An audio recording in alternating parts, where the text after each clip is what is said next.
Dans la ville de Rigaud, l'ancien directeur général est accusé d'avoir détourné des fonds. Évidemment, ça relance les questions sur les mécanismes de contrôle dans les municipalités du Québec. Il y a eu aussi l'affaire là, à Varennes, on se rappellera, du maire d'Anfous, c'est bien ça, qui avait quand même semblé là, avantager sa propre fille dans une histoire d'achat, vente, fractionnement de terrain, ce qui avait mené là, à un gain quand même de plusieurs centaines de milliers de dollars.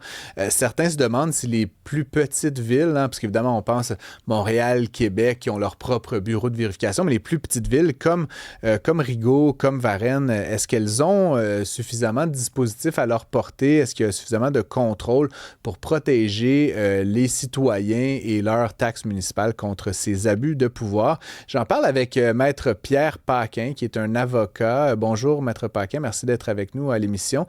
Vous avez vu ce dossier comme moi. Est-ce que ça vous surprend, une affaire comme celle-là?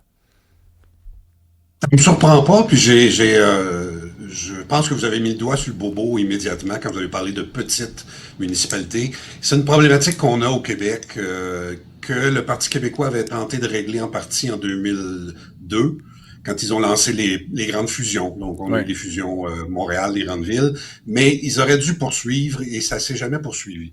Vous savez, si on compare avec l'Ontario, on a encore au Québec, on avait en 2002 1600 municipalités, on est passé à 1100, mais l'Ontario, eux, ont 444 municipalités pour une population de 16 millions d'habitants. Deux fois Alors, plus grande, presque, ouais. deux fois plus grande. Et les petites municipalités, puis je vous dirais, je peux peut-être, si vous le permettez, vous donner 3 exemples récents pour voir que Rigaud, c'est pas la seule. Et vous allez voir qu'il y a une constance. Saint-Thomas-Didyme, population de 703 habitants. Il y a eu une fraude par une employée qui était une agente administrative de 400 000 entre 2015 et 2018. Municipalité de Labrec, population de 1300 habitants. Employé s'est versé des salaires et des crédits sur les taxes. C'est un peu similaire au dossier qui nous préoccupe. La municipalité doit la poursuivre pour 116 000 Et finalement, Saint-Simon de Rimouski, population de 500 personnes.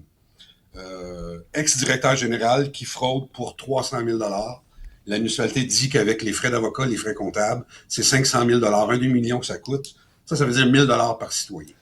Alors, manifestement... C'est pas du petit argent, comme on dit par chez nous. Pas. Et on peut revoir les processus de contrôle interne, mais on n'arrivera jamais à régler le problème avec les petites municipalités parce qu'ils n'ont pas les moyens de leurs ambitions. Et je reviens, et vous savez, Rigaud, c'est 8143 citoyens, mais c'est un budget annuel pour 2026 de 18,7 millions. Je disais tantôt à votre recherchiste que je lui posais la question, vous savez, pourquoi les motards, dans les dernières années, ont commencé à s'intéresser à la politique municipale? On a même vu des candidats. Et je pense pas que c'est parce qu'ils ont subitement se sont trouvés une vocation politique. Non, Moi, je pense... Ouais. Je pense qu'ils ont trouvé le filon, ils ont trouvé des municipalités qui sont gérées par des gens. Vous savez, la personne est élue maire d'une municipalité, mais la veille, elle était... c'est pas péjoratif, mais elle était chauffeur d'autobus ou donc aucune connaissance financière, politique, tout ça. Et ils gèrent des montants qui sont astronomiques. Alors, il y a peut-être que la solution réside en grande partie dans un nouveau processus de fusion, parce que les mécanismes qu'on met en place, le gouvernement provincial a mis en place en 2022 une loi qui s'appelle la loi facilitant la divulgation d'actes répréhensibles à l'égard des organismes publics. Le malheur pour Rigaud, c'est que la personne au sein de la municipalité qui est responsable d'alerter la commission municipale, c'est le directeur général. C'est le DG, oui, c'est ça. Il n'y a pas, justement, d'autres contrôles, là, je veux dire, même dans des plus petites villes, il y a un peu de personnel, un DG, parfois un financier, là, que ce soit comptable, même à temps partiel. Je veux dire, comment c'est possible, là, une situation comme à Rigaud, que ça dure quand même aussi longtemps, que personne s'appelle. Je veux dire, je comprends ce que vous dites, 18 millions. Bon, c'est beaucoup, mais en même temps, c'est pas tant d'argent, 18 millions. Là, je veux dire, on peut quasiment avoir chacun des piastres qui sont dépensées passer au fil de l'année. Il y a personne qui veille là-dessus dans une municipalité de 8-9 000 habitants comme celle de Rigaud. On pourrait pas s'imaginer une petite armée là, d'une centaine de comptables là, qui ont chacun quelques villes. Ouais, je sais pas. Ça me semble pas si compliqué à contrôler de manière minimale quand même. Là.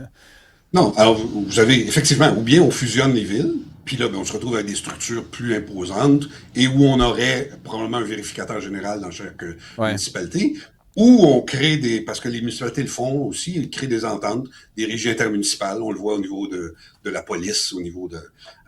et pour avoir effectivement, là, votre idée est intéressante, là, d'avoir une firme de vérificateurs indépendante qui serait là... à travers l'ensemble des municipalités. Parce que là, les mécanismes sont insuffisants. Puis, quand la loi, je vous mentionnais tantôt, lorsqu'il y a eu les débats à l'Assemblée nationale, la ministre à l'époque, qui était Madame Lamontagne, je pense, a mentionné, ben là, on va avoir des oreilles sur le terrain en parlant des directeurs généraux. Malheureusement pour elle, ben là, elle n'a pas pensé qu'il pouvait y avoir des cas de fraude de directeurs généraux, mais on l'a vu tantôt avec les exemples que je vous ai donnés. C'est pas courant, mais ça arrive. Là, on est face à des gens, vous parlez de détournement de fonds, là, de 100 000, 200 000, 300 000 $. Dans le cas de Rigaud, là, c'était vraiment, on a avantagé une jeune femme qui nous était tombée dans l'œil. Je suis toujours un peu... Woody Allen avait cette expression, le small time crooks. J'ai toujours dit que moi, si je devenais criminel, j'essaierais de voler 1 milliard. Tant qu'à y être, tant qu'à prendre le risque, j'irais viser la tête et frapper fort.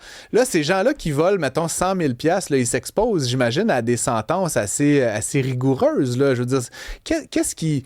Vous êtes avocat, là, je ne sais pas si vous frayez beaucoup avec les criminels, Maître Paquin, mais qu'est-ce qui passe dans la tête de ces gens-là? Se dire, hey, je vais frauder, je vais me faire un peu d'argent, puis je ne vais pas me faire prendre, alors que finalement, on se fait toujours un peu prendre dans des affaires comme celle-là, non? C'est un peu fascinant, mais quand on n'est pas un criminel d'expérience, de nature... C'est pas mon cas. Je reviens toujours à l'exemple que je donnais. Il y a quelques années, il y avait eu une grève chez Natrel, je pense. Ouais. Et on recevait des menaces par téléphone à l'effet que le lait était contaminé et tout ça. Et pour finalement la police découvrir que la personne qui faisait ça, c'était un employé de Natrel, justement, mais qui était de Québec et qui utilisait la carte d'appel de sa femme. Alors, c'est pour dire à quel point les criminels d'un jour peuvent être imbéciles et... alors, le DG de Rigaud, l'amour fait faire des bêtises, c'est curieux, mais ça prend des mécanismes de contrôle plus importants. Ouais. Mais donc, encore, je répète ma question. Donc là, il y aura des conséquences pour ces gens-là, possiblement de la prison. Ils ne pourront plus jamais occuper un poste dans une municipalité. Je veux dire, c'est quand même pour tu sais, je comprends que 100 000 $, c'est beaucoup, mais en même temps, passer 10 ans en prison, c'est aussi beaucoup. 2 poids, 2 mesures, là, mais... Oui, puis ce qui devra considérer l'ex-directeur général, c'est qu'en matière de fraude auprès de son employeur, ça a toujours été considéré par les tribunaux comme un facteur aggravant.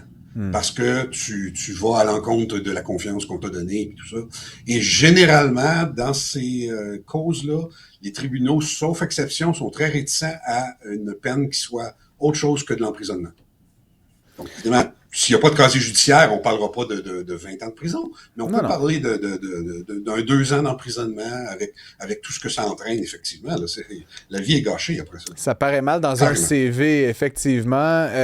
Il y a des gens qui nous écoutent aux 4 coins de la province, même au Canada. Maître Paquin, est-ce qu'on doit être inquiet comme citoyen de se faire frauder par nos élus comme ça, de proximité, nos élus municipaux? Est-ce que ça survient souvent? Vous nous avez donné plusieurs exemples. Est-ce qu'on doit veiller plus comme citoyen sur nos propres élus? Ben oui. Oui, manifestement, ça semble trop facile. Les exemples se multiplient. Et je lisais même cet après-midi un rapport de la firme Mallette qui parle de chaque fois, c'est une perte qu'ils estiment à au moins 125 000 $. Donc, c'est pas... Vous savez, les municipalités, ils inventent pas l'argent. L'argent qu'a une municipalité, c'est l'argent de ses citoyens. Donc, si on est pris et on n'est pas capable de recouvrer, à Rigaud, j'ose espérer que l'argent va être recouvert, puisque ce que j'en ai vu, c'est l'employé qui aurait reçu du salaire qu'elle ne devait pas bénéficier, le reconnaissait elle-même. Donc, j'ose croire qu'elle va rembourser puis qu'il n'y aura pas de perte financière, mais dans d'autres municipalités, c'est pas le cas.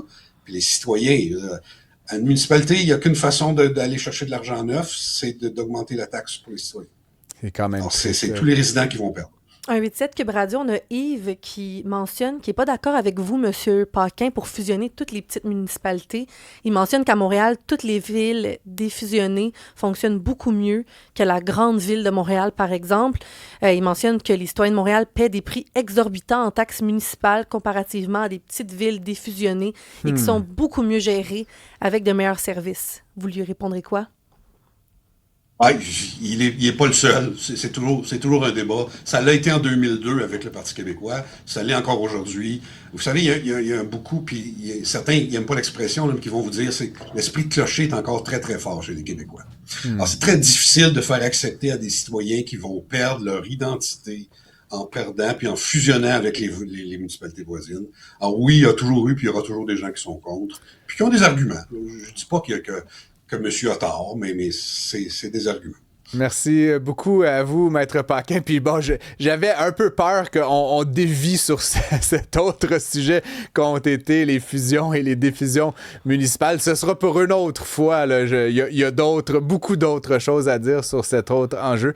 Mais pour le moment, en ce qui concerne les fraudes par des élus ou des employés municipaux, vous nous avez bien éclairé. Merci d'avoir été avec nous et bonne fin de journée. Merci, M. Gosselin. Ça m'a fait plaisir.